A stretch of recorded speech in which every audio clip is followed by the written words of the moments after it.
Okay, so the article that I chose was The Dual Language Profiles of Latino Children of Immigrants, Stability and Change Over Time over the Early School Years by Brian A. Collins, Erin O'Connor, and three other authors. So the reason why I chose this article was that I really liked the study of the Latino immigrant children. This study focused more on they're analyzing their dual language profiles at the kindergarten through second grade, and they derived this direct assessment of Spanish and English proficiency using the Woodcock Language Proficiency Batteries Revised. So, what the primary purpose of this study was to identify the dual language profiles in Latino children of immigrants and to determine their prevalence and change of stability over time from kindergarten to second grade. So, instead of the Woodcock language proficiency, I looked in my descriptor was my methodology included 10 of my Latino immigrant students that are currently in my class. And what I did was, instead of the Woodcock language proficiency, I looked at their TELPAS history, which TELPAS is the Texas English Language Proficiency Assessment System. So I analyzed 10 of my Latino immigrant students, and I noticed that the TELPAS test focuses very much like the Woodcock languages on four domains, which are speaking, reading, listening, and writing. I only focused on one domain, and I looked throughout the history. So my students have been here, the majority of them from third grade through fifth grade, which is their current year, fifth grade with me. And I found out that the TELPAS categorizes their scoring based on four different level descriptors. So I looked at the TELPAS at the TEA website, and I found that the level descriptors for speaking grades kinder through 12th are based on four different descriptors, which are beginning, intermediate, advanced, and advanced high.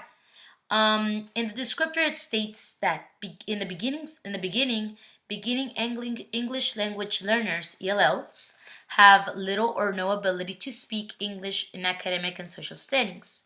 In the intermediate, ELLs have the ability to speak in a simple manner. In the advanced, ELLs have the ability to speak using grade appropriate English with second language acquisition support.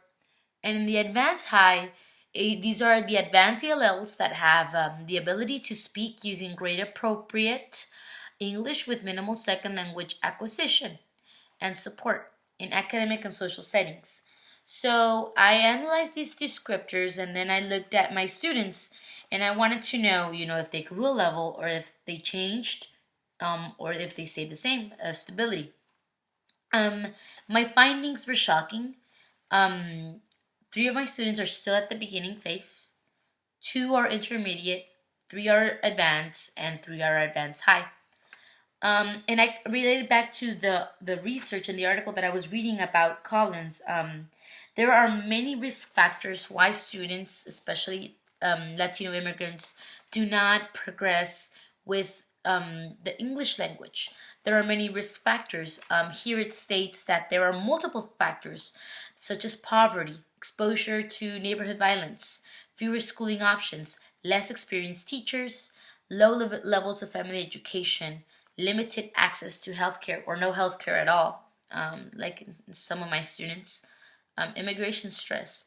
Some of my students, are not legally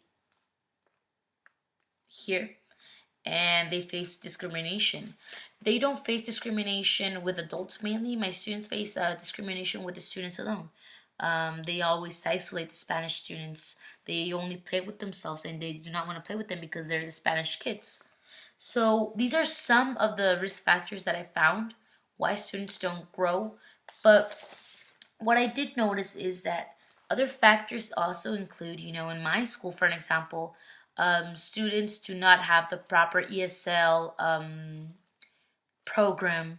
We do have the dual language program, but it's only implemented from kinder to second grade. They don't implement it through third, fourth, or fifth, which I think is the main big problem why the students are not advancing to another level. We do have computer programs that are called iStation and Smarty Ants. Last year we had Rosetta Stones, but they're not consistent. If we want our students to grow a level of, in this case, the TELPAS level, we need to be consistent with our language acquisition programs that we implement with our students. For an example, we had Rosetta Stone last year, and it was only implemented 1 year, and that's it. This year, they only have the iStation and the Smarty Ants. So what I did learn throughout this mini research was that, us as teachers, we still have to look at all the different factors that we can do for our students. Why is this important? Well, to begin with, I would like to share one thing that Connor stated. It says that supporting the development of language 1 and language 2 proficiency at schools has been shown to be beneficial to children's in academic achievement. So if our students are proficient in both languages, they could gain more and more knowledge.